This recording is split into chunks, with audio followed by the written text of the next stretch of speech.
स्वागत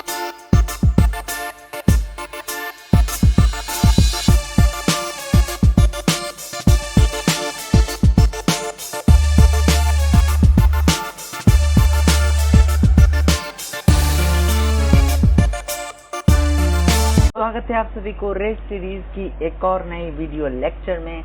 आज हम लोग देखने वाले हैं क्लास 9 फिजिक्स का चैप्टर 1 जो कि है मोशन। ये काफी मजेदार और काफी इम्पोर्टेंट चैप्टर फिजिक्स का। जिस प्रकार से लोग कहते हैं कि घर का बेस मजबूत होना चाहिए, उसी प्रकार से अगर आपको अपनी फिजिक्स को स्ट्रांग रखनी है तो आपको ये चैप्टर काफी ध्यान से पढ़ना होगा, तब जाके आपको ये चैप्टर अच्छे तरीके से समझ में आएगा और आप तब अपने डेली लाइफ से आप रिलेट कर पाएंगे। तब आपको असली मजा जो फिजिक्स के प्रति आएगा, आपको फिजिक्स से एक तरह से कह लीजिए कि प्यार हो जाएगा इस चैप्टर को अगर आप अच्छे तरीके से पढ़ लेते हैं। तो चलिए आज के इस वीडियो लेक्चर जो कि काफी मजेदार होने वाला है उसको करते हैं शुरू। मेरा नाम है शांत, आप देख रहे हैं लर्निंग कॉन्सेप्ट यूट्यूब चैनल। आज का ये लेक्चर नंबर 1 होने वाला है। तो सबसे पहले हम लोग देखेंगे इस लेक्चर का ओवरव्यू। सबसे पहले हम लोग देखेंगे रेस्ट और मोशन को। रेस्ट किसे कहते हैं, मोशन किसे कहते हैं, ये बेसिक चीज है जो आपने पहले ही क्लास में पढ़ चुके हैं। तब भी मैं आपको काफी अच्छे कॉन्सेप्ट के साथ बताऊंगा। रेफरेंस पॉइंट क्या होता है, रेफरेंस पॉइंट काफी लोगों को पता भी होगा, काफी लोगों को नहीं भी होगा, तो भी आप जान लीजिएगा। उसके बाद रिलेटिव मोशन। मोशन क्या है, एब्सोल्यूट नहीं है, वो है रिलेटिव।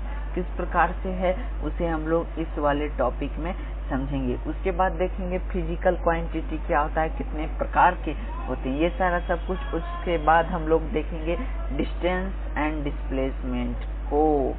हम किसको देखेंगे, डिस्प्लेसमेंट एंड डिस्टेंस को। ये दो चीज को हम लोग अच्छे से डिटेल में करेंगे। उसके बाद हम लोग देखेंगे यूनिफॉर्म मोशन, जिसमें कि हम लोग नॉन यूनिफॉर्म मोशन दोनों को देखेंगे। और फिर लास्ट में हम लोग करेंगे न्यूमेरिकल प्रॉब्लम। जो ये सारा टॉपिक आज मैं आपको पढ़ाऊंगा उसी से रिलेटेड ये न्यूमेरिकल होगा और इसे आपको पहले खुद से ट्राई करना है, फिर आपको वीडियो को देख के समझना है अगर आपसे नहीं बन पाता है। और इसी के अंदर कुछ चैलेंजर प्रॉब्लम भी होंगे जो आपके लिए होमवर्क होंगे।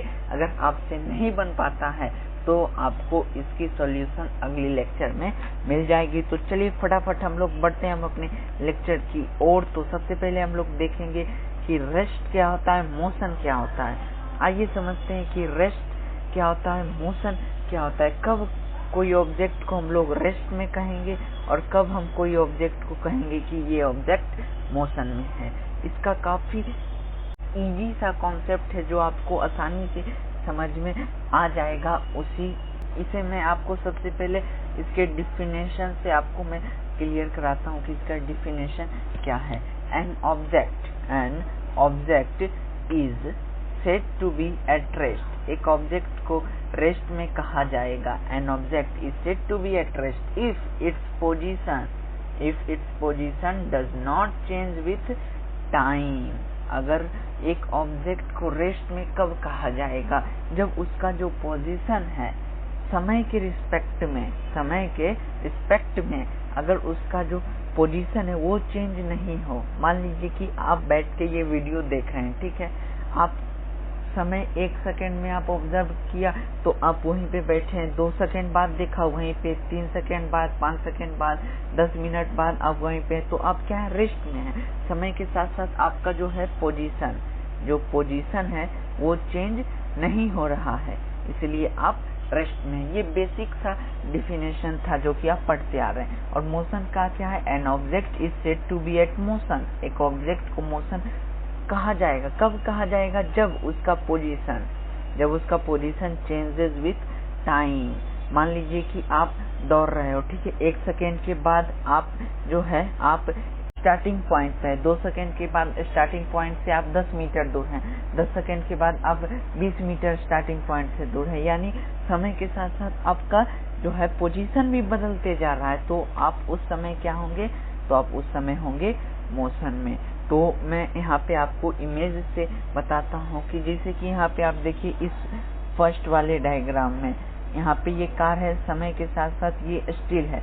1 सेकेंड बाद भी ये यहीं पे है, 2 सेकेंड बाद भी यहीं है, 3 सेकेंड, 4 सेकेंड, 5 सेकेंड ये यहीं पे खड़ा है। तो इसे हम लोग रेस्ट में कहेंगे।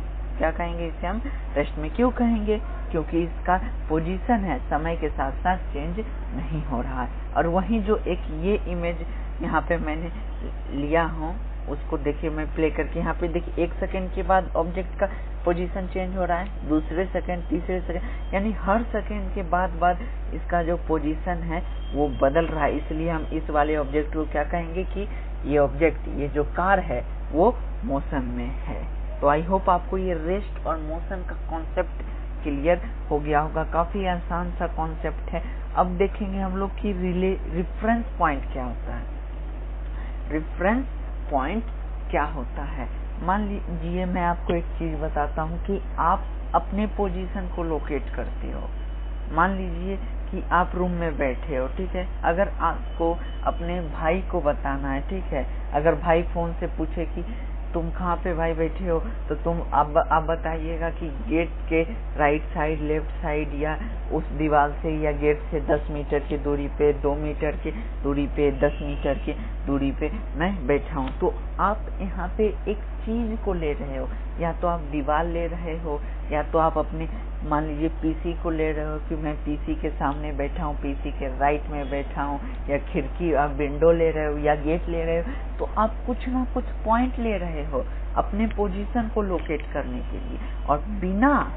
और ये काफी इम्पोर्टेंट पॉइंट है जिसे आपको दिमाग में सेट करना है कि बिना किसी पॉइंट को लिए हुए आप अपने पोजीशन को कभी भी लोकेट नहीं कर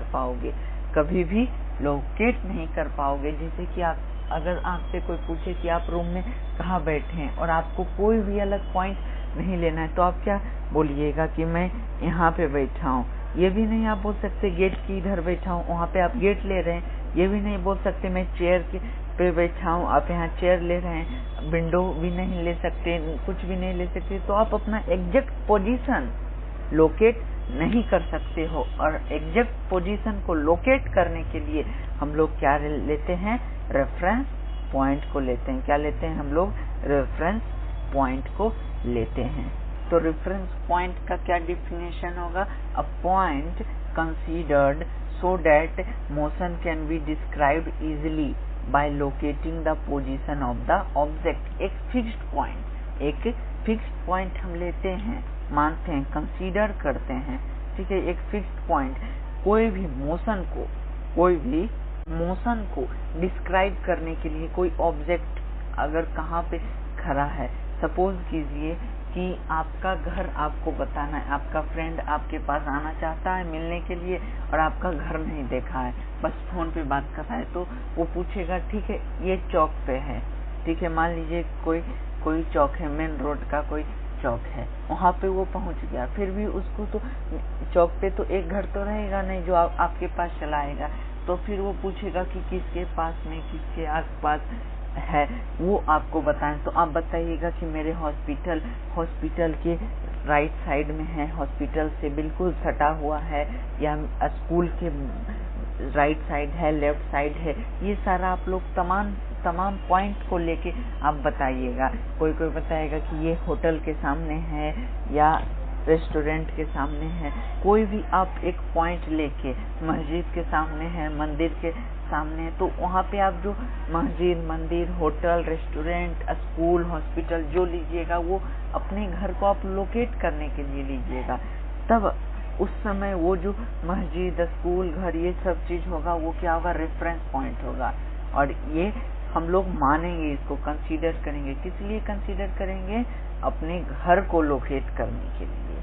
मान लीजिए एग्जाम्पल मैंने यहाँ पे बताया कि our school is near XYZ hospital. अगर आपको किसी को अपना स्कूल बताना है तो आप बोलिएगा इस हॉस्पिटल के पास में है या सामने है, या हॉस्पिटल अगर नहीं है तो रेस्टोरेंट है, या कुछ ना कुछ तो होगा, चौक के पास है, इधर है, उधर है। जो भी चीज आप अपने स्कूल, घर, जो भी चीज, अपने ऑब्जेक्ट को लोकेट करने के लिए जो पॉइंट को लीजिएगा, कौन सा पॉइंट, फिक्स्ड पॉइंट को जो लीजिएगा उसी को हम लोग कहते हैं रेफरेंस पॉइंट। आई होप आपको इसका कॉन्सेप्ट काफी अच्छे तरीके से मिल गया होगा। तो अब हम समझेंगे रिलेटिव मोशन क्या होता है। जो मैंने बताया था कि जो मोशन है वो एब्सोल्यूट नहीं है, यानी फिक्स नहीं है। कोई ऑब्जेक्ट मोशन में है, मोशन है, वो एक ऑब्जेक्ट के लिए मोशन में तो हो सकता है, लेकिन दूसरे ऑब्जेक्ट के लिए वो रेस्ट में भी हो सकता है। वो मैं बताऊंगा कि रिलेटिव मोशन क्या होता है। पहले एक बात आप जानिए, ये एक तरह से कह लीजिए कि गोल्डन स्टेटमेंट है। यहाँ पे हैशटैग देखिए, आपको इसे कॉपी में भी लिख लेना है कि जितना भी चीज, all things in universe are always in motion. जितना भी वस्तु, ऑब्जेक्ट, जितना भी कोई भी चीज, आप, हम, मैं, कुर्सी, टेबल, एसी, पंखा, जितना भी है सारा कुछ मोशन में है। तो आपके मन में भी उठेगा कि एक्सप्लेन हाउ, किस प्रकार से है। आप तो बैठे, आप कहिएगा कहाँ, मेरा समय के साथ साथ पोजीशन चेंज नहीं हो रहा है, तो मैं तो रेस्ट में हूँ, लेकिन आप तब भी मोशन में हैं। किस प्रकार से है, आइए जानेंगे।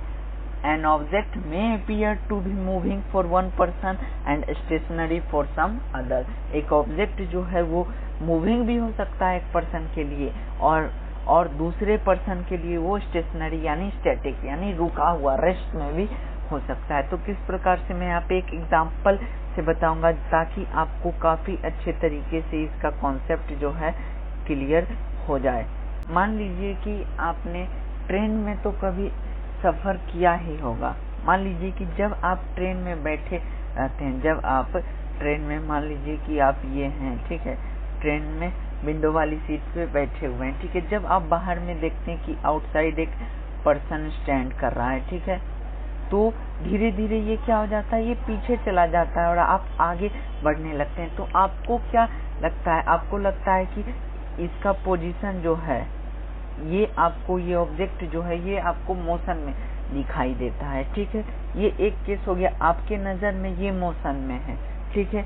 जब वही आदमी, मान लीजिए ये आदमी बाहर से देख रहा है और इसके अंदर आप हैं, जो बाहर जो आदमी खड़ा है उसे तो लगेगा कि आप आगे बढ़ते जा रहे हैं, तो उसके लिए आप क्या होंगे, मोशन में होंगे, आपके उसके रिस्पेक्ट में क्या होंगे, आप मोशन में होंगे। लेकिन जब आप यहाँ सामने अपने रखी टेबल से देखिएगा, कंपार्टमेंट से देखिएगा, तो आपको लगेगा मैं तो रेस्ट में हूँ, लेकिन आप बाहर वाले ऑब्जेक्ट को लगेगा कि आप मोशन में हो। तो आपने यहाँ पे देखा कि आप दोनों पोजीशन में एग्जिस्ट करते हैं, रेस्ट में भी और मोशन में भी। इसीलिए कोई जो है रेस्ट या मोशन एब्सोल्यूट नहीं होता, वो रिलेटिव होता है। वो डिपेंड करता है कि आप किसके रिस्पेक्ट में देख रहे हैं। जब आपको अगर कहा जाए कि आप कंपार्टमेंट के रिस्पेक्ट में देखें तो आप रेस्ट में रहेंगे, आप रेस्ट में रहेंगे। लेकिन जब आप आउटसाइड पर्सन जो आपको देख रहा है उसके रिस्पेक्ट में देखेंगे तो आप मोशन में रहेंगे। यही कॉन्सेप्ट कहता है रिलेटिव मोशन का। एक और मैं दूसरा एग्जांपल लेकर बताता हूँ जिससे आपको और भी अच्छे तरीके से इसका कॉन्सेप्ट क्लियर हो जाएगा। सपोज कीजिए कि आप चांद पर चले गए, ठीक है, चांद पर चले गए, मून पर, ठीक है, आप मून पर चले गए और ये क्या है, हमारा अर्थ है, ठीक है। आप कहाँ पे रहते हो, क्वेश्चन है कि आप कहाँ पे रहते हो। आप अर्थ पे रहते हो, अर्थ में, इंडिया के कोई सिटी, लखनऊ, दिल्ली, कहीं पे भी आप रहते हो। मान लीजिए यहाँ पे आप रहते हो, ठीक है, अर्थ, और ये मून पे एक आदमी है खड़ा हुआ, ठीक है। ये जब आपको देखेगा तो अर्थ जो है आपको पता है कि वो रेवोल्यूशन करता है। क्या करता है, रेवोल्यूशन। तो वो देखेगा कि अर्थ तो घूम रहा है, अर्थ पे आप हैं। जिस प्रकार से झुलुआ, जो आपने झुलुआ पर झूला होगा, जो गोल गोल राउंड बोट होता है, उस पे आपने कभी बैठा होगा, तो बाहर वाले को तो लगेगा कि झुलुआ झूल रहा, उस पे बैठा हुआ भी घूम रहा है। लेकिन जब आप उस पे बैठे रहते हैं तो आप तो नहीं ना घूमते, आपको लगता है कि मैं रेस्ट में हूँ, लेकिन बाहर वाले ऑब्जेक्ट को क्या लगता है कि आप मोशन में। उसी प्रकार से अर्थ घूम रहा है, इसलिए ये जो जो मून पे खड़ा है आदमी, उसे लगेगा कि ये जो है मेरा दोस्त जो है वो मोशन में है। लेकिन ये जो दोस्त है आपका, मान लीजिए कि इसका नाम मैंने दे दिया रवि, ठीक है, इसका नाम रवि है और इसका नाम श्याम है, ठीक है। श्याम चांद से देख रहा है कि रवि घूम रहा है, ठीक है, और रवि अर्थ पर से बैठा हुआ है एक जगह, वो देख रहा है अपने रूम के रिस्पेक्ट में, उसे लग रहा है कि मैं रेस्ट में हूँ। तो यहाँ पे आप एक ही ऑब्जेक्ट है, वो दोनों ही लग रहा है, या तो वो मोशन में भी रवि के श्याम के रिस्पेक्ट में है और कंपार्टमेंट के अपने रूम के रिस्पेक्ट में वो रेस्ट में ही है।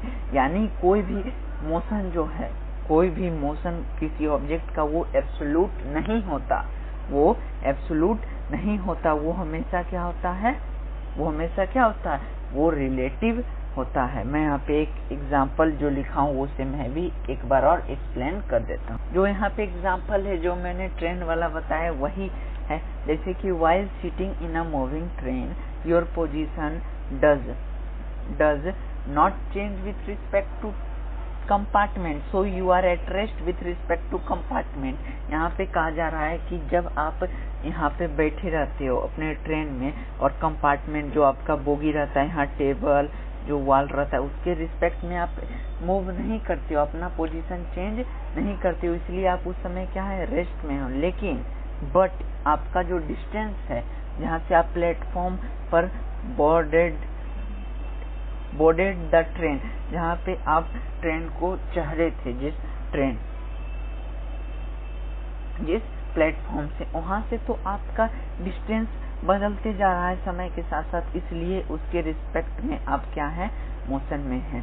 यानी कि आप रेस्ट में भी हैं, किसके रिस्पेक्ट में, कंपार्टमेंट के रिस्पेक्ट में, और मोशन में भी हैं, किसके रिस्पेक्ट में, वो प्लेटफॉर्म के रिस्पेक्ट में। तो इससे ओवरऑल कंक्लूजन क्या निकलता है कि this mean that an object can be at rest with respect to one thing and in motion with respect to another things at the same time। यानी कि एक ऑब्जेक्ट रेस्ट में हो सकता है एक थिंग्स के रिस्पेक्ट में, एक ऑब्जेक्ट के रिस्पेक्ट में, और वो मोशन में भी हो सकता है दूसरे थिंग्स के रिस्पेक्ट में, वो भी सेम टाइम में। आप ट्रेन में भी देखा कि सेम ही टाइम में आप रेस्ट में भी है, मोशन में भी है। अर्थ और मून वाले एग्जांपल में भी देखा। और आप देख सकते हैं कि एक फ्लाइट आपकी, या फ्लाइट या हेलीकॉप्टर जब आपके छत पर से उड़ता है, ठीक है, तो आप यहाँ से देखते हैं तो आप तो रेस्ट में रखते हैं, लेकिन जो ऊपर वाला, जो ऊपर हेलीकॉप्टर में पायलट रहता है, उसे लगेगा कि आप मोशन में हो। तो आप दोनों ही हैं, एक आता है आपके रिस्पेक्ट में, यहाँ पे आप दोनों ही हैं, रेस्ट में भी हैं और मोशन में भी है। वो डिपेंड करता है कि आप किसके रिस्पेक्ट में देख रहे हैं। इसलिए सो motion is not absolute, motion क्या एब्सोल्यूट नहीं है, यानी फिक्स नहीं है, वो क्या है, रिलेटिव है। वो क्या है, रिलेटिव है। अगर आपसे पूछा जाए explain how motion is not absolute but relative, तो आपको इस प्रकार से एक्सप्लेन कर देना है एक एग्जाम्पल के साथ। तो ये था रिलेटिव मोशन का कॉन्सेप्ट। अब हम लोग चर्चा करेंगे फिजिकल क्वांटिटी के ऊपर कि फिजिकल क्वांटिटी क्या होता है। A quantity which can be measured is known as physical quantity. एक क्वांटिटी जिसे हम लोग मेजर कर सकें यानी नाप सकें, उसे कहा जाता है फिजिकल क्वांटिटी। बस आपको ये सिंपल सा डिफिनेशन जानना है कि जिसे हम लोग नाप सके, मेजर किया जा सके। जैसे कि मास को आप मेजर करते हो कि ये 5 kg है, ये है। जैसे कि आप वॉल्यूम लेते हो, मीटर क्यूब है, इतना मीटर क्यूब है। आप अपना एरिया लेते हो कि इतना मीटर स्क्वायर है, ये लेते हो। ये सब क्या है, इसे आप मेजर कर सकते हो। आप अपने गाड़ी का स्पीड लेते हो कि इतना 10 किलोमीटर प्रति घंटा है, 40 किलोमीटर प्रति आवर है, ये तो आप इसे मेजर कर पा रहे हो।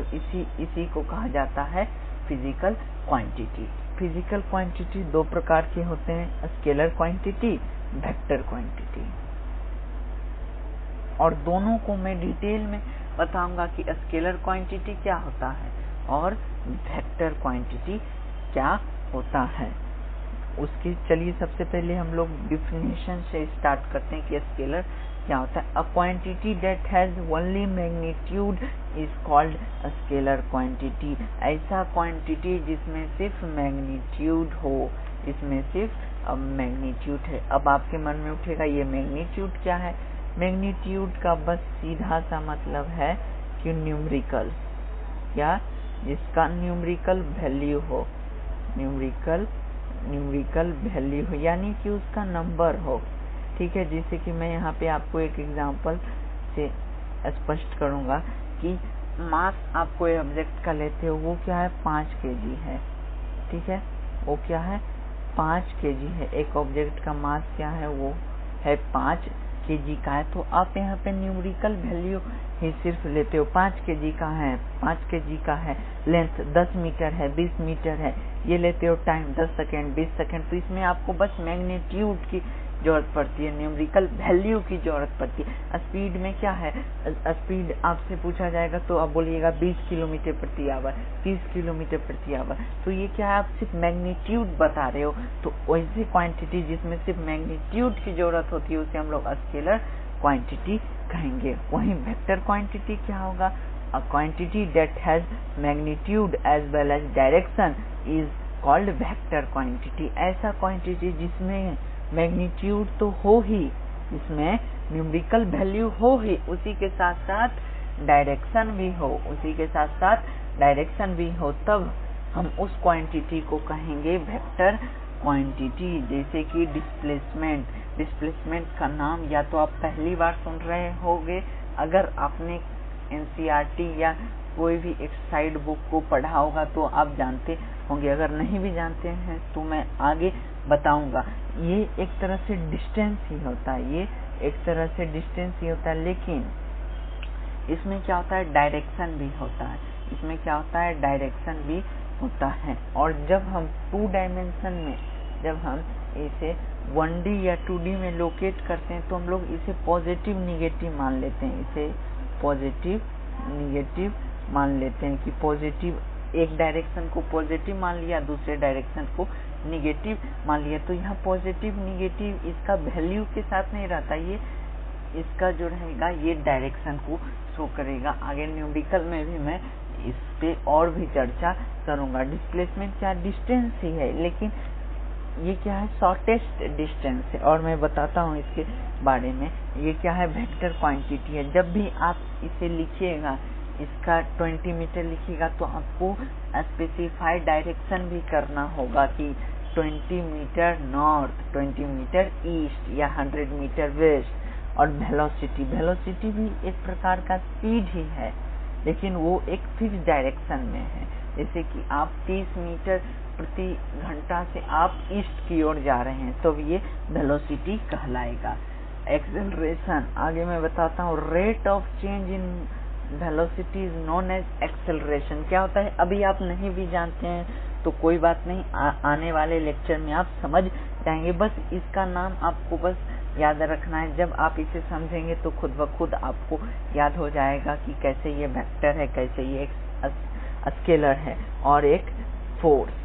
ये सारे पे मैं अभी नहीं बताऊंगा, आगे मैं सारे पे चर्चा काफी डीपली मैं करूंगा।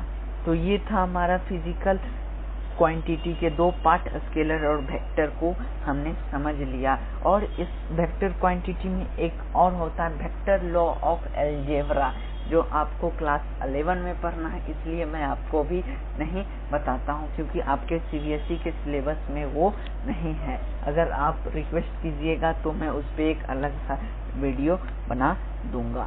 तो अब हम देखेंगे डिस्टेंस क्या होता है। डिस्टेंस और डिस्प्लेसमेंट ये पैरामीटर्स हो गया इस चैप्टर का। कुछ जो वेलोसिटी, स्पीड, डिस्टेंस, टाइम, ये सारा पैरामीटर्स होता है इस चैप्टर का, उसे हम लोग एक करके डिस्कस करेंगे।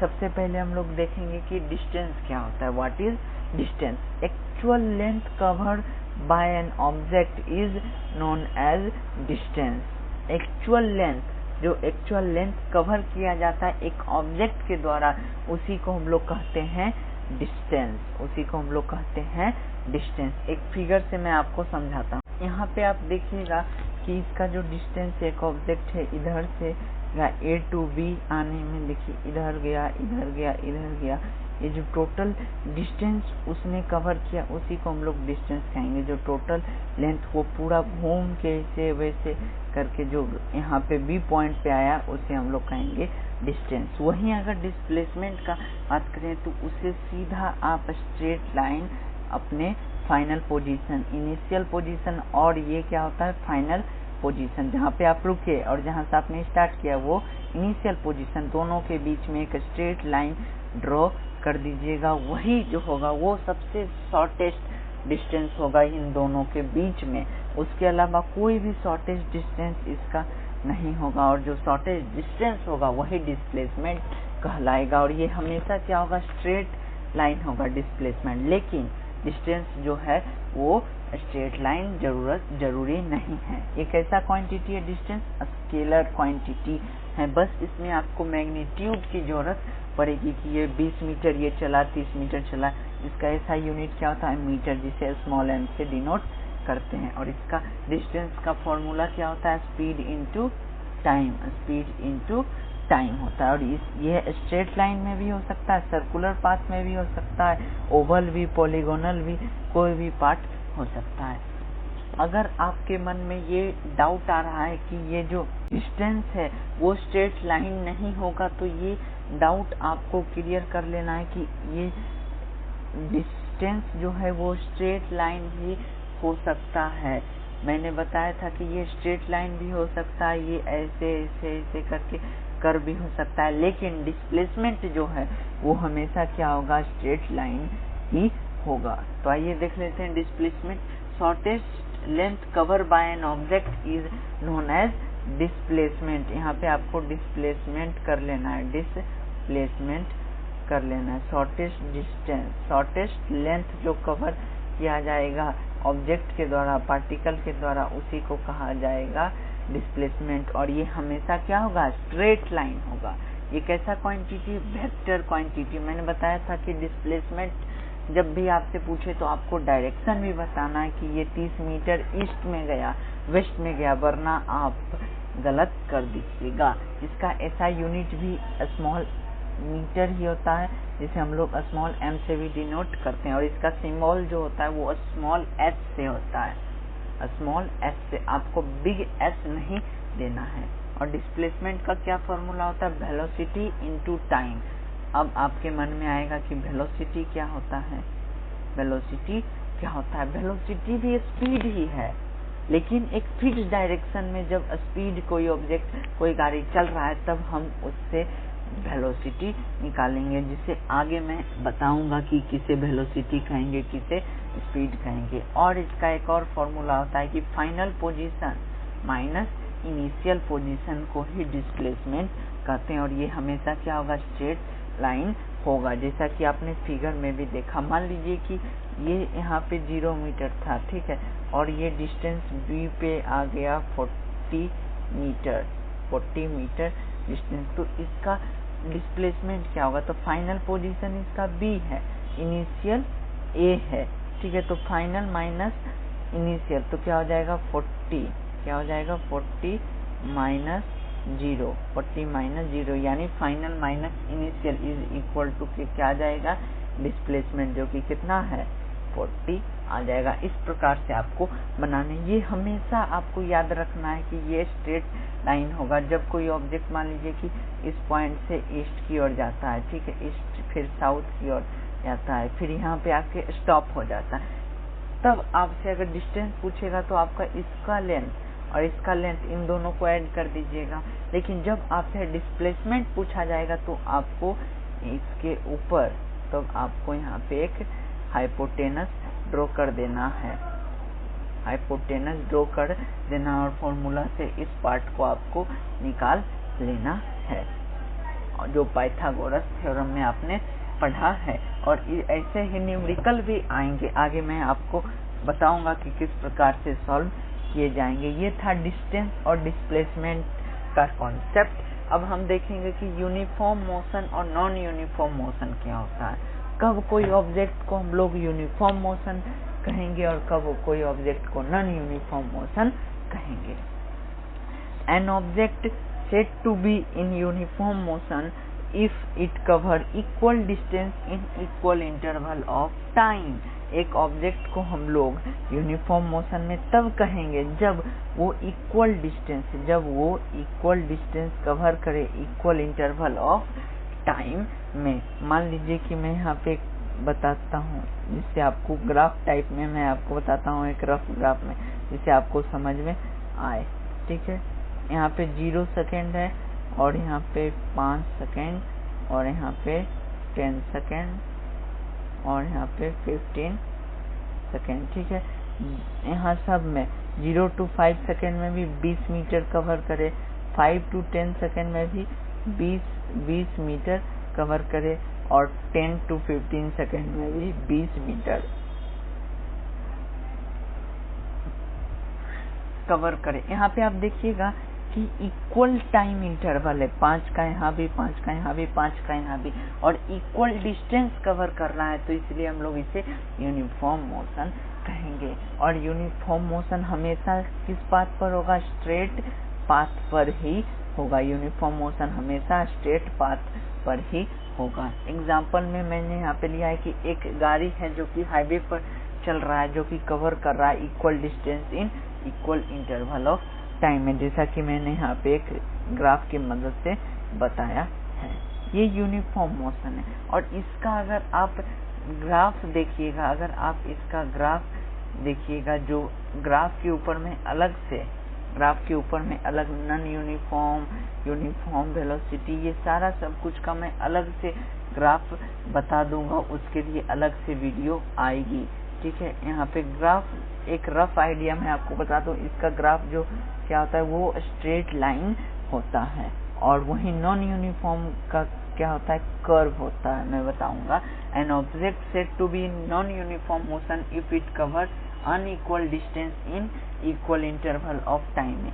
यहाँ पे क्या था कि इक्वल इंटरवल ऑफ टाइम में इक्वल डिस्टेंस करता था। यहाँ पे इक्वल इंटरवल है, ठीक है, 5-5 का, लेकिन यहाँ पे 20 कर दे, फिर कर दे 30 कर दे और उसके बाद 120 डिस्टेंस कर दे। यहाँ पे अनइक्वल डिस्टेंस कवर कर रहा है इक्वल इंटरवल ऑफ टाइम में, तब हम लोग कहेंगे कि वो ऑब्जेक्ट जो है वो नॉन यूनिफॉर्म मोशन में है। और इसमें जरूरी नहीं है कि वो स्ट्रेट लाइन पे ही चले, वो कोई भी पाथ, सर्कुलर, स्ट्रेट, ओवल, कोई भी एनी पॉलीगोनल पाथ पे वो चल सकता है।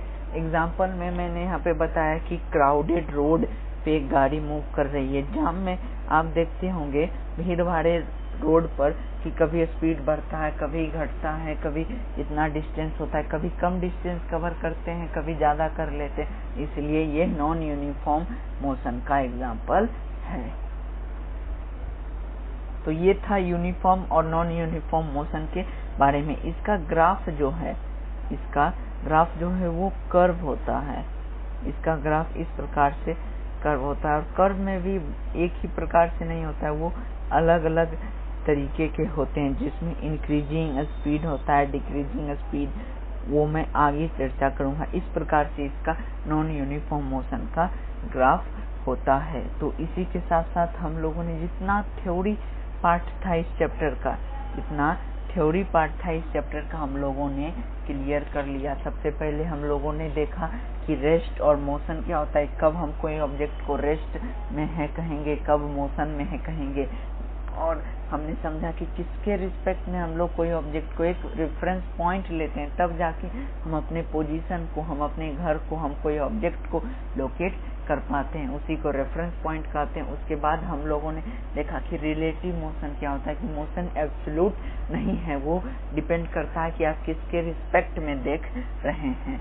और उसके बाद हम लोगों ने देखा कि डिस्टेंस क्या होता है, डिस्प्लेसमेंट क्या होता है। फिर हम लोगों ने पढ़ा नॉन यूनिफॉर्म मोशन और यूनिफॉर्म मोशन, और फिजिकल क्वांटिटी के भी पार्ट पर लिए, स्केलर, वेक्टर, क्वांटिटी। स्केलर जिसमें मैग्नीट्यूड की जरूरत हो, वेक्टर जिसमें मैग्नीट्यूड विथ डायरेक्शन हो, वो वेक्टर क्वांटिटी होगा। अब यहाँ तक तो हम लोगों ने थ्योरी पार्ट कंप्लीट कर दिया। अब बात आती है न्यूमेरिकल की, जो कि फिजिक्स में काफी इम्पोर्टेंट, थ्योरी पार्ट से ज्यादा इम्पोर्टेंट क्या है, न्यूमेरिकल ही एग्जाम में ज्यादातर पूछे जाएंगे।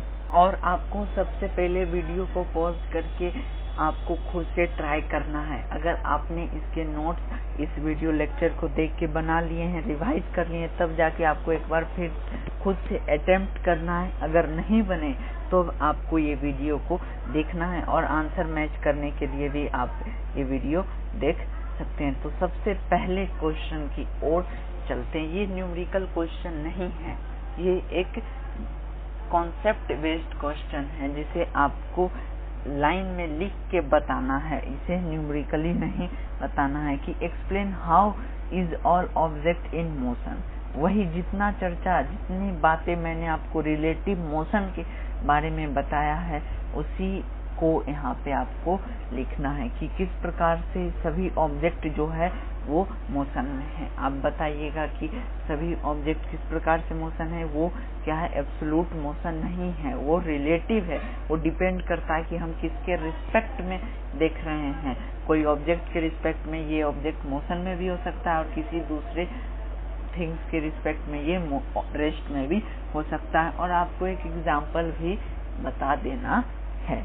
ये था पहला क्वेश्चन जो आप अपनी कॉपी में आसानी से बना सकते हैं। और एक में न्यूमेरिकल ये है, ये काफी अच्छा न्यूमेरिकल है। आपको वीडियो पॉज करके ट्राई करना। मैं एक बार पढ़ देता हूँ और समझा देता हूँ, उसके बाद आपको खुद से बनाना है। A boy moves through a distance of 5 meter due west and then 12 meter north. First find करना है आपको डिस्टेंस ऑब्जेक्ट का और दूसरा मैग्नीट्यूड ऑफ डिस्प्लेसमेंट, यानी आपको जो मैग्नीट्यूड पूछना है, सिर्फ और सिर्फ मैग्नीट्यूड ही पूछ रहा है। तो आपको अब डायरेक्शन बताने की कोई जरूरत नहीं है, बस आपको मैग्नीट्यूड ही बता देना है। तो आप पॉज कीजिए, बनाइए, फिर आप इस वीडियो को चालू कीजिए। तो मैं यहाँ पे बता देता हूँ कि इस क्वेश्चन में क्या कहा जा रहा है कि एक ऑब्जेक्ट है, मान लीजिए कि ये पॉइंट मैंने यहाँ ले लेना है, एक पॉइंट, ठीक है। इस पॉइंट से आप यहाँ पे डायरेक्शन जानते होंगे। आई होप आप 9th स्टैंडर्ड में हैं, तो ये सारा बेसिक चीज तो आप जानते ही होंगे। नहीं जानते तो लिख लीजिएगा कि नॉर्थ, ऊपर नॉर्थ होता है, नीचे साउथ, और इधर वेस्ट और इधर ईस्ट, लेफ्ट साइड वेस्ट और इधर ईस्ट होता है। इस डायरेक्शन में एक ऑब्जेक्ट है यहाँ पे खड़ा, एक बॉय है, ठीक है। वो किस ओर जाता है, वेस्ट की ओर, वेस्ट की ओर जाता है। किधर जाता है, वेस्ट की ओर वो जाता है। कितना जाता है, 5 मीटर। कितना जाता है, 5 मीटर वो वेस्ट की ओर जाता है। उसके बाद वो 10-12 मीटर नॉर्थ जाता है। किधर, नॉर्थ किधर है, अप साइड है, तो आपको यहाँ पे अप साइड बढ़ा देना है, अप साइड। ये क्या हो गया, 12 मीटर नॉर्थ हो गया। यहाँ पे आप पोजीशन के लिए भी ए बी भी दे सकते हैं ताकि आपको आसानी हो। तो सबसे पहला क्वेश्चन यहाँ पे पूछा जा रहा है कि ऑब्जेक्ट का डिस्टेंस क्या होगा। तो डिस्टेंस क्या होगा, जो टोटल एक्चुअल लेंथ एक बॉय ने कवर किया, A to B, A B, ये क्या हो जाएगा, ए बी, क्या हो जाएगा, A B plus B C, A B plus B सी।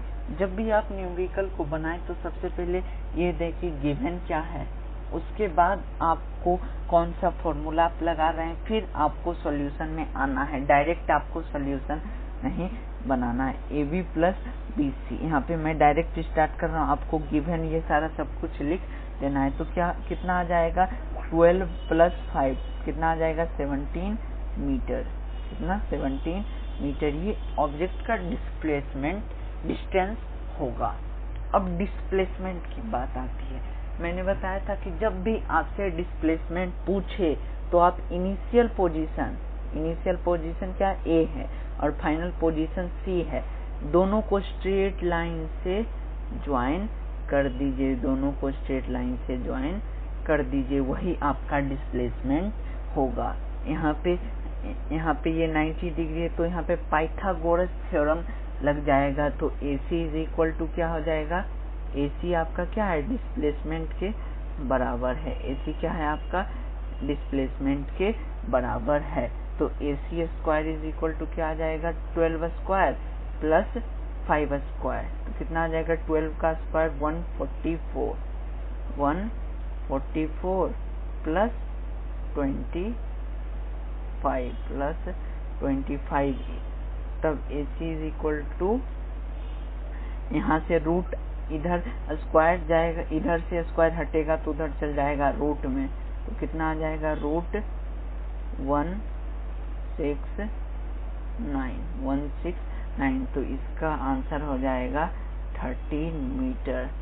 कितना आंसर हो जाएगा 13 मीटर। यहाँ पे सिर्फ आपको क्या पूछा जा रहा है, डिस्प्लेसमेंट का मैग्नीट्यूड। अगर डिस्प्लेसमेंट का था फाइंड डिस्प्लेसमेंट, तो आपको इसका डायरेक्शन भी बता देना। यहाँ से ऑब्जेक्ट स्टार्ट किया था, यानी ये बीच है और इसके इधर, तो ये क्या हो जाएगा साउथ ईस्ट डायरेक्शन। यहाँ पे आप लिख भी सकते हैं ब्रैकेट में डाल के साउथ ईस्ट डायरेक्शन। अगर नहीं पूछा जा रहा है तो जरूरी नहीं है। ये था पहला न्यूमेरिकल। अब देखेंगे दूसरे न्यूमेरिकल को।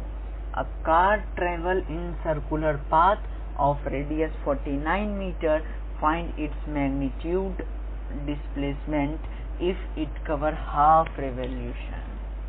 एक बार खुद से अटेम्प्ट कीजिए, काफी इजी है। अब मैं आपको ये बता देता हूँ कि इसमें जो है इसका दिया हुआ, क्या दिया हुआ है, इस सर्कुलर पाथ है, ठीक है, उसका रेडियस आपको गिवन है, उसका रेडियस आपको गिवन है, कितना है 49 मीटर उसका रेडियस है। आप यहाँ पे एक बात ध्यान दें कि कितना रेवोल्यूशन, वो कितना 1 रेवोल्यूशन मतलब क्या होगा कि वो पूरा यहाँ से स्टार्ट किया तो वो पूरा वही पोजीशन में चला है, यानी 1 रेवोल्यूशन। ए पे स्टार्ट किया तो ए ही पे आ गया, और हाफ रेवोल्यूशन मीन्स वो सेमी सर्कल ही चल पाया, यानी कि यहाँ तक ही चल पाया, बी पॉइंट तक ही। तब इसका डिस्प्लेसमेंट क्या होगा, फिर आपको वही चीज इस्तेमाल करनी है कि डिस्प्लेसमेंट जब भी पूछे तो इनिशियल और फाइनल के बीच में एक स्ट्रेट लाइन ड्रॉ कर दीजिए, और रेडियस आपको गिवन है AO, मान लीजिए AO गिवन है आपको, यहाँ पे AO दिया हुआ है, रेडियस 49 मीटर है, तो AB आपको निकालना है। डिस्प्लेसमेंट आपका क्या हो जाएगा, ठीक डायमीटर के बराबर हो जाएगा, क्योंकि हाफ ही रेवोल्यूशन किया है, और स्ट्रेट लाइन हो जाएगा। अगर यहाँ पे फुल रेवोल्यूशन कंप्लीट कर देता, फिर A ही पे चला आता, तो क्या होता है इनिशियल भी यहाँ पे इनिशियल भी वही पोजीशन है और फाइनल भी वही पोजीशन है, तो इसलिए इसका डिस्प्लेसमेंट क्या हो जाएगा 0 हो जाएगा। तो यहाँ पे क्या हो जाएगा 49 का दुगना यानी 98 इसका डिस्प्लेसमेंट हो जाएगा। AB is equal to AO के डबल हो जाएगा। तो ये था मैग्नीट्यूड ऑफ डिस्प्लेसमेंट। यहाँ पे सिर्फ आपको डायरेक्शन स्पेसिफाई नहीं करना है, बस आपको मैग्नीट्यूड ही बताना है। ये है इसका डिस्प्लेसमेंट। अब आज के लिए ये चैलेंजर प्रॉब्लम, जिसे आपको खुद से ट्राई करना है। अगर नहीं बनता है तो आपको नेक्स्ट वीडियो लेक्चर में इसका भी सॉल्यूशन मिल जाएगा। Is electric current a scalar quantity और वेक्टर क्वांटिटी, गिव रीजन। क्या इलेक्ट्रिक करंट जो है स्केलर क्वांटिटी है, क्या वेक्टर क्वांटिटी है? दोनों, ये मैं एक चीज बता दूं कि दोनों में से एक क्वांटिटी वो है, वो या तो वो स्केलर क्वांटिटी हो सकता है या वो वेक्टर क्वांटिटी हो सकता है। इन दोनों में कौन सा सही है आपको कमेंट बॉक्स में बताना है और उसका रीजन भी देना है। ये काफी IQ लेवल का क्वेश्चन है। अगर आप हायर कुछ वेक्टर के बारे में जानते होंगे तब आप बता सकते हो, अगर नहीं जानते तो नेक्स्ट वीडियो लेक्चर में जाके देख लें, आप समझ सकते हैं। और एक चैलेंजर प्रॉब्लम में न्यूमेरिकल भी है, जिसे मैं सिर्फ और सिर्फ आपको एक्सप्लेन कर दूंगा। आपको खुद से कमेंट बॉक्स में इसका आंसर लिखना है और सॉल्यूशन नेक्स्ट वीडियो लेक्चर में। A particle moves 6 metre south. यहाँ पे मान लीजिए एक पार्टिकल है, ठीक है, पार्टिकल ले लीजिए या कोई ऑब्जेक्ट ही ले लीजिए। मान लीजिए कि एक राम है, ठीक है, यहाँ पे एक राम है। राम यहाँ से साउथ की ओर चलता है। ये जो फिगर आपको बहुत ही आसान कर देता है। ऐसे ये NTSC लेवल का क्वेश्चन है। ये जो क्वेश्चन है वो NTSC SC लेवल का क्वेश्चन है। मैंने आपको इस रेस सीरीज में बताया था कि आपको NTSC ओलंपियाड लेवल तक के क्वेश्चन भी मैं आपको कराऊंगा। उसमें फिगर दिया भी रह सकता है, नहीं भी दिया रह सकता है, तो मैं यहाँ पे दे दिया हूँ। तो आप समझ लीजिए कि वो साउथ चलता है कितना, 6 मीटर वो साउथ कवर करता है। उसके बाद वो ईस्ट की ओर मुड़ जाता है, उसके बाद वो ईस्ट की ओर मुड़ जाता है कितना, 8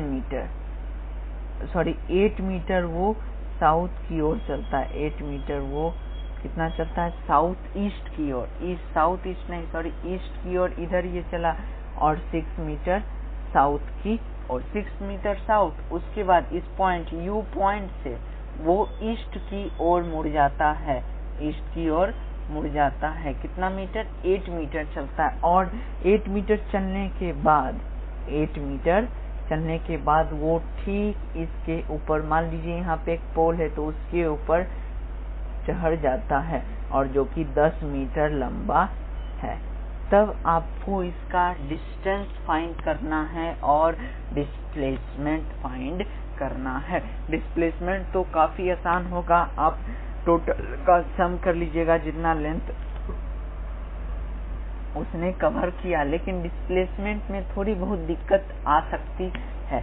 डिस्प्लेसमेंट का बस एक ही तरीका है, आपको क्या करना है, फाइनल पोजीशन और इनिशियल पोजीशन से स्ट्रेट लाइन ड्रॉ कर देना है। उसके बाद सारा कुछ हो जाएगा। आपको बस थोड़ा सा दिमाग लगाना है, ये फिगर आपको काफी हद तक मदद करेगा। तो ये था हमारा